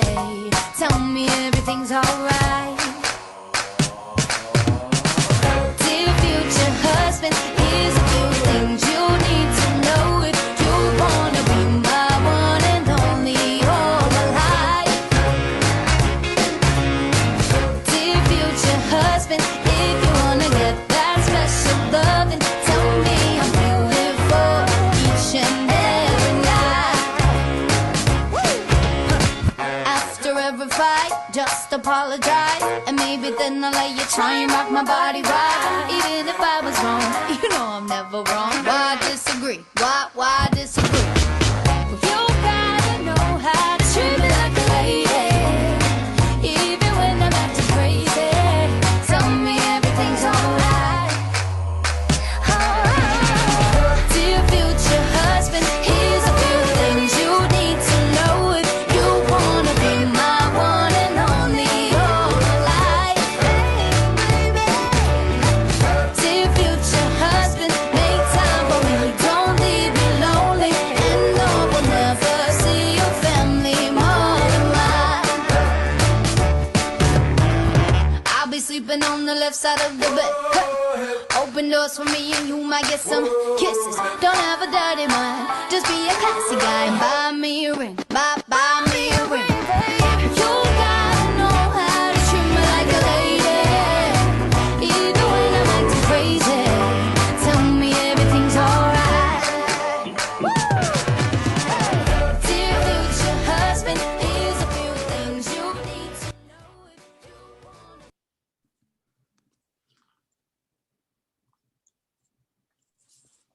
The fact that they did not follow us at once into the house, as anyone else would have done, seems to me to show that they have some sense of shame left. They've been eating muffins. That looks like repentance. They don't seem to notice us at all. Couldn't you cough? But I haven't got a cough. They're looking at us. What effrontery! They're approaching. That's very forward of them. Let us preserve a dignified silence. Certainly. It is the only thing to do now. Oh, mistress mine, where are you roaming? Staying here, your true love's coming, that can sing both high and low. And trip no further, pretty swinging, journey's end in lovers meeting, every wise man's son doth know. Oh, mistress mine, oh, mistress mine, oh, mistress mine, where are you roaming? What is love here, not hereafter? Present mirth and present laughter. What's to come is still unsure. In delay there lies no 20. Can come kiss me, sweet and 20. Use a thing will not endure. Oh, mistress mine, oh, mistress mine, oh, mistress mine, where are you roaming? This dignified silence seems to produce an unpleasant effect. A most distasteful one. But we will not be the first to speak. Certainly not.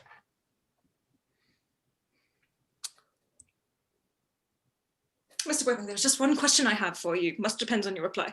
Gwendolyn, your common sense is invaluable. Mr. Moncrief, kindly answer me the following question. Why did you pretend to be my guardian's brother? In order that I might have the opportunity of meeting you. That certainly seems a satisfactory explanation, does it not? Yes, dear, if you can believe him. I don't, but that doesn't affect the marvellous beauty of his answer. True. In matters of grave importance, style, not sincerity, is the vital thing. Mr. Worthing, what explanation can you offer to me for pretending to have a brother? Was it in order that you might have an opportunity of coming up to town to see me as often as possible? You doubt it, Miss Fairfax. I have the gravest doubts upon the subject, but I intend to crush them. Now is not the time for German skepticism. Their explanations appear to be extremely satisfactory, especially Mr. Worthing's. That seems to me to have the stamp of truth upon it. I am more than content with what Mr. Moncrief said. His voice alone seems to inspire one with absolute credulity. Then you think we should forgive them? Yes. I mean, no! True! I had forgotten. There are principles at stake that one cannot surrender. Which of us will tell them? The task is not a pleasant one. Could we not both speak at the same time? Excellent idea. I nearly always speak at the same time as other people. Will you take the time from me? Certainly! Your Christian names are still... and Florio Barrier, that is all. Oh, Christian names, is that all? But we are going to be christened this afternoon. For my sake, you're prepared to do this terrible thing. I am. To please me, are you prepared to face this fearful ordeal? I am. How absurd to talk of the equality of the sexes. Where matters of self-sacrifice are concerned, men are infinitely beyond us. We are. We have moments of physical sacrifice that we women know absolutely nothing. Darling. Darling. Lady Bracknell. I could have it. Gwendolyn, what does this mean? Merely that I am engaged to be married to Mr. Worthing, Mamma. Come here. Sit down. Sit down immediately. Hesitation of any kind is a sign of mental decay in the young, of physical weakness in the old. Apprise, sir, my daughter's sudden flight by her trusty maid, whose confidence I purchased by means of small coin. I followed her at once by a luggage train. Her unhappy father is under the impression, I am glad to admit, that she is attending a more than usually lengthy lecture by the University Extension Scheme on the influence of permanent income on thought. I do not propose to undeceive him. Indeed, I have never deceived him on any question. I would consider it wrong. But of course, you would clearly understand that all communication between yourself and my daughter must cease immediately from this moment. On this point, as indeed on all points, I am firm. I am engaged to be married to Gwendolyn, Lady Bracknell. You are nothing of the kind, sir. And now, as regards, Algernon. Algernon! Yes, Aunt Augusta. May I ask if it is in this house that your invalid friend, Mr. Bunbury, resides? Oh no, Bunbury doesn't live here. Bunbury is somewhere else at present. In fact, Bunbury is dead. Dead? When did Mr. Bunbury die? His death must have been extremely sudden.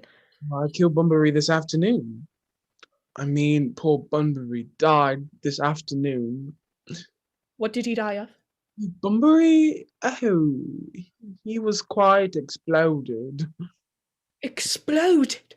Was he the victim of a revolutionary outrage? I was not aware that Mr. Bunbury was interested in social legislation. If so, he is well punished for his morbidity. My dear Aunt Augusta, I mean, he was found out. The doctors found out that Bunbury cannot live. That is what I mean. So Bunbury died. He seems to have had great confidence in the opinion of his physicians. I'm glad, however, that he made up his mind at the last and acted under proper medical advice. Now that we finally got rid of this Mr. Bunbury, may I ask, Mr. Worthing, who is that young person whose hand my nephew Algernon is now holding in what seems to me a peculiarly unnecessary manner? That lady is Miss Cecily Cardew, my ward. I am engaged to be married to Cecily, Aunt Augusta. I beg your pardon. Mr. Moncrief and I are engaged to be married. I do not know whether there is something peculiarly exciting in the air of this particular part of Hertfordshire, but the number of engagements that go on seems to me considerably above the proper average that statistics have laid down for our guidance. I think some preliminary inquiry on my part would not be out of place. Mr. Worthing, is Miss Cardew at all connected with any of the larger railway stations in London? I merely desire information. Before yesterday, I had no idea that there were any families or persons whose origin was a terminus. Miss Cardew is the granddaughter of the late Mr. Thomas Cardew of 149 Belgrave Square, SW, Dorking, Surrey, and the Sporran, Fifeshire, NB. That sounds not unsatisfactory.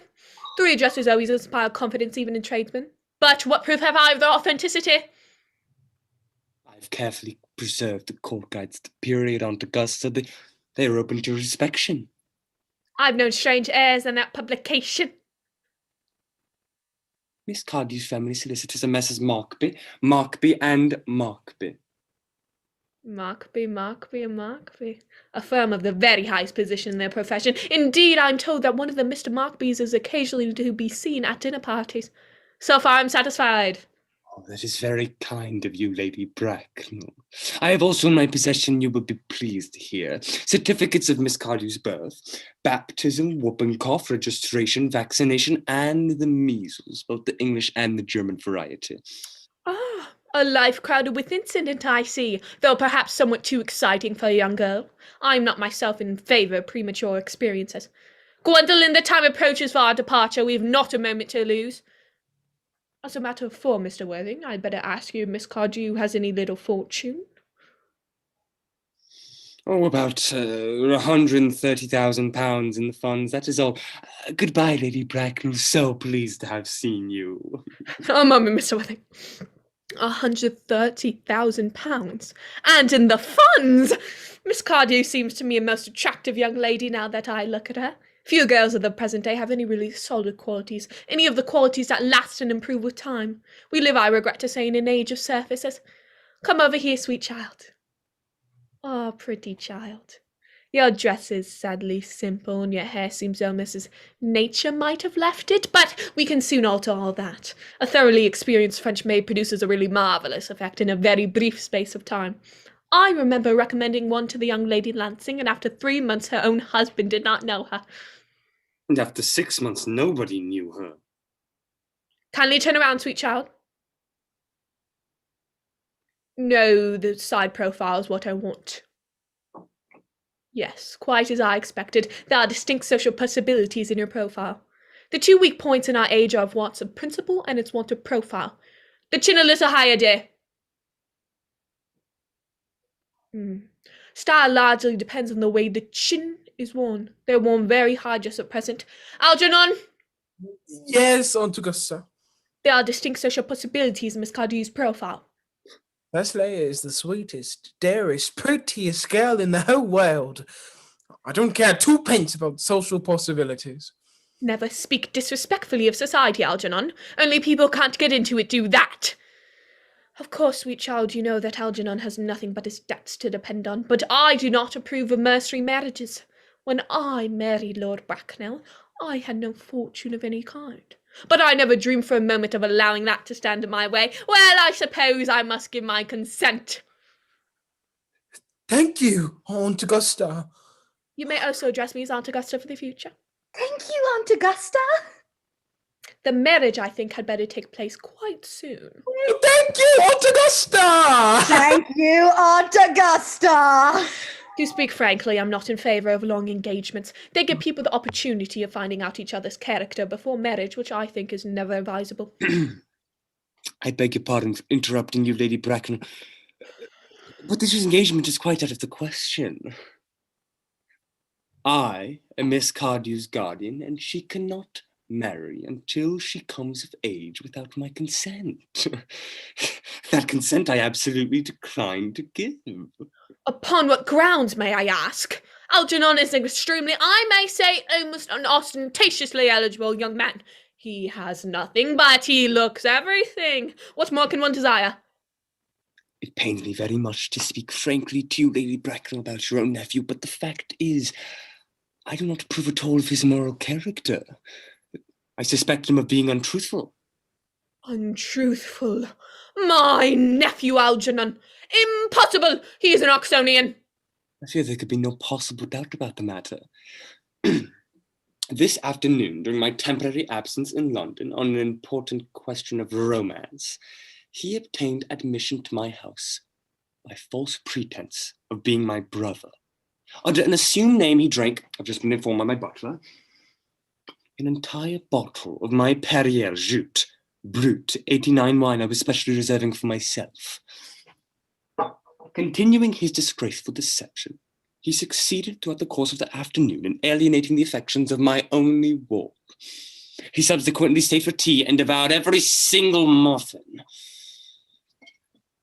And what makes his conduct all the more heartless is that he was perfectly well aware from the first that I have no brother, that I never had a brother, and I do not have intention of having.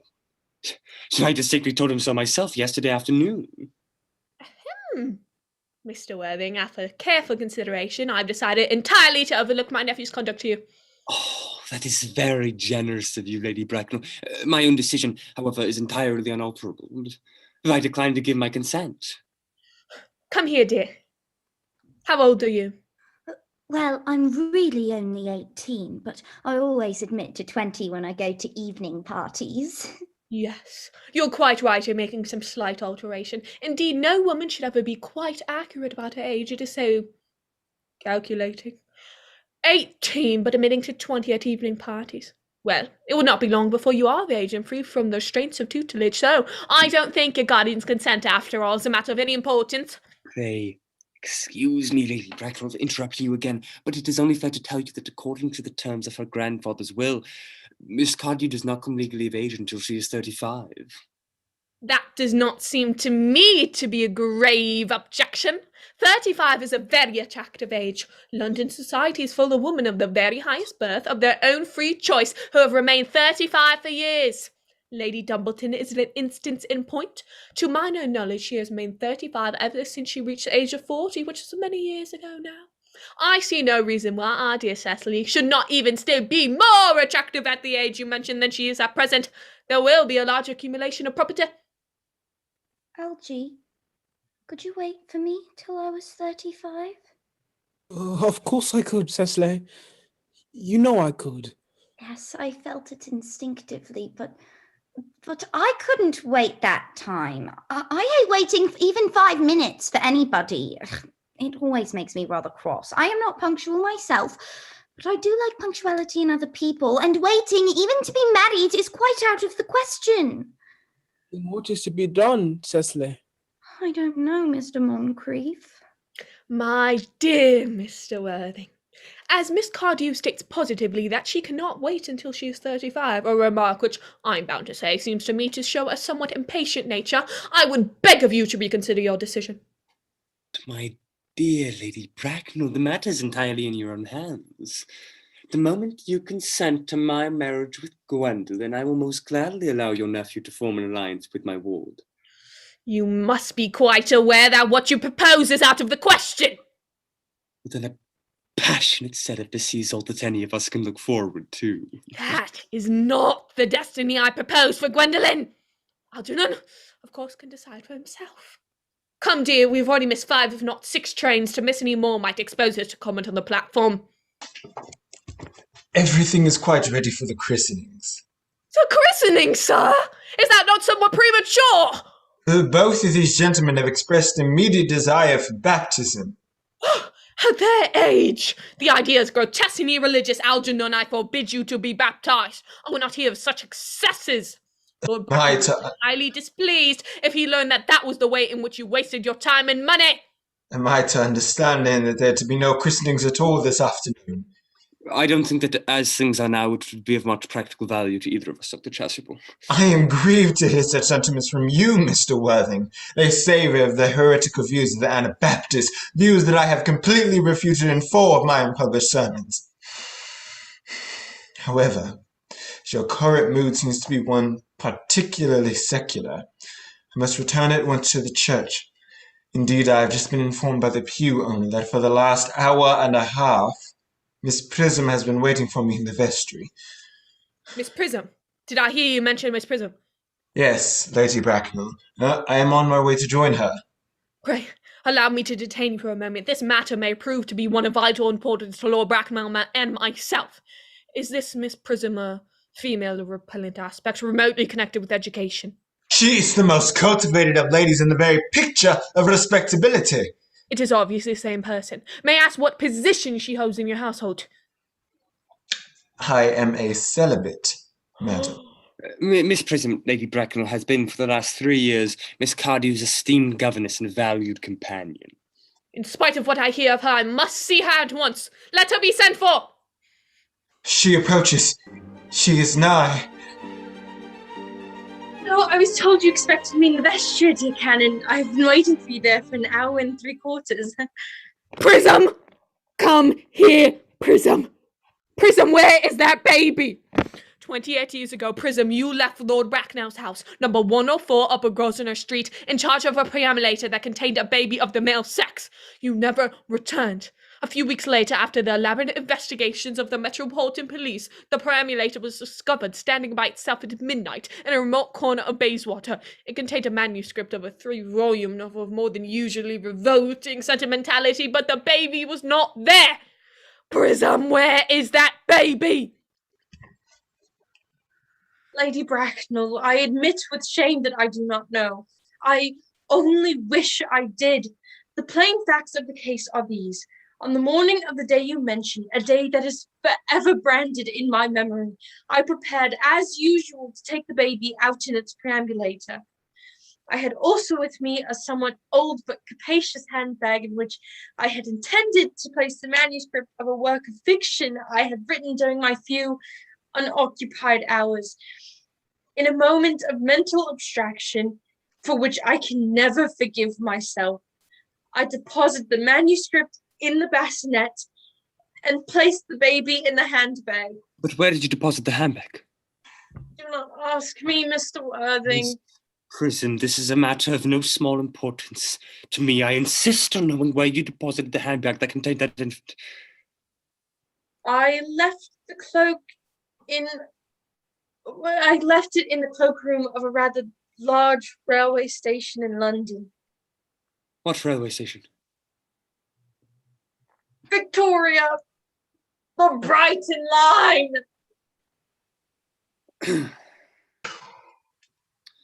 I must retire to my room for a moment. Gwendolen, wait here for me. You're not long. I'll wait here for you my entire life. What do you think this means, Lady Bracknell? I dare not even suspect Dr. Chasuble. I need hardly tell you that in families of high position, strange coincidences are not supposed to occur. They hardly consider the thing. Uncle Jack seems strangely agitated. Your guardian has a very emotional nature. This voice is extremely unpleasant. It sounds as if you've got in an argument. I dislike arguments of any kind. They're always vulgar and often convincing. It has stopped. I wish you would arrive at some conclusion. The suspense is terrible. I hope it will last. Is this the handbag, Miss Prism? Examine it carefully before you speak. The happiness of more than one life depends on your answer. It seems to be mine.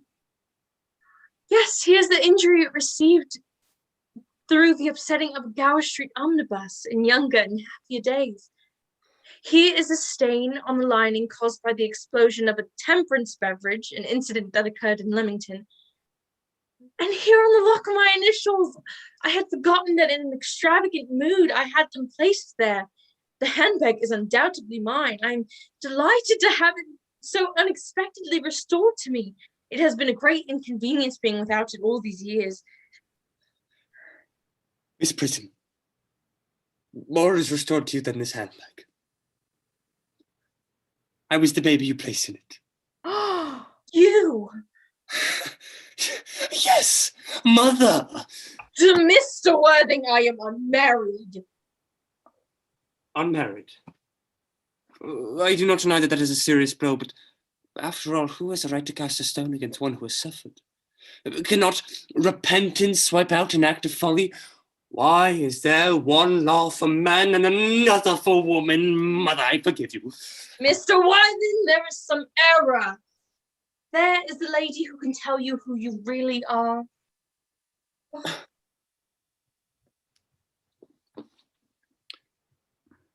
I hate to seem inquisitive, Lady Bracknell, but would you kindly inform me of who I am? I'm afraid the news I have to give you will not altogether please you. You are the son of my poor sister, Mrs. Moncrief, and consequently Algernon's elder brother. What? Oh. Yes. Yeah. How old is elder brother? Oh, then I have a brother. After all, I knew I had a brother, Cecily. Who could you have ever doubted that I had a brother? Chasuble, my unfortunate brother. Miss Pleasant, my unfortunate brother. Gwendolen, my unfortunate brother. Algy, you young scoundrel, you will have to treat me with more respect. You have never treated me like a brother in all your life. Well, not to today, old boy, I admit. I did my best, however, though I was out of practice. One. But what on are you? What is your name now that you've become someone else? Oh, good heavens. I'd quite forgotten that part. Your decision on the subject of my name is irrevocable, I suppose. I never change, except in my affections. What a notable nature you have, Gwendolen. Well, then the thing had better be cleared up at once. On to Augusta, a moment. At the time when I was left in the handbag, had I been christened already? Every luxury that money could buy, including christening, had been lavished on you by your fond and doting parents. When I was christened, that is settled. Now, what name was I given? Let me know the worst. Being the eldest son, you were naturally christened after your father. Yes, but what was my father's Christian name? I cannot at the present moment recall what the general's Christian name was, but I've no doubt he had one. He was eccentric, I admit, but only in his later years, and that was the result of the Indian climate and indigestion and marriage and other things of that kind. Algy, can't you recollect what our father's Christian name was? Well, my dear boy, we were never on speaking terms. He died before I was a year old. His name would appear in the army lists of the period, I suppose, Aunt Augusta. The general was essentially a man of peace, except in his domestic life, but I've no doubt that his name would appear in any military directory. But the army lists of the last 40 years are here. But these delightful records should have been my constant study.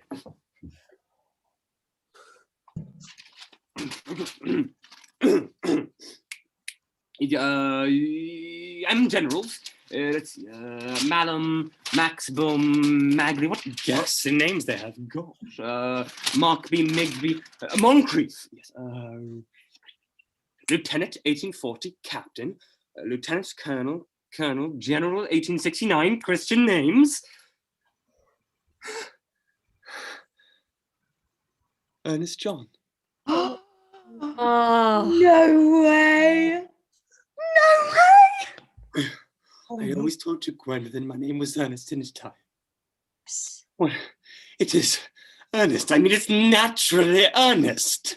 Yes, now I remember that the general was called Ernest. I knew I had some particular reason for disliking the name.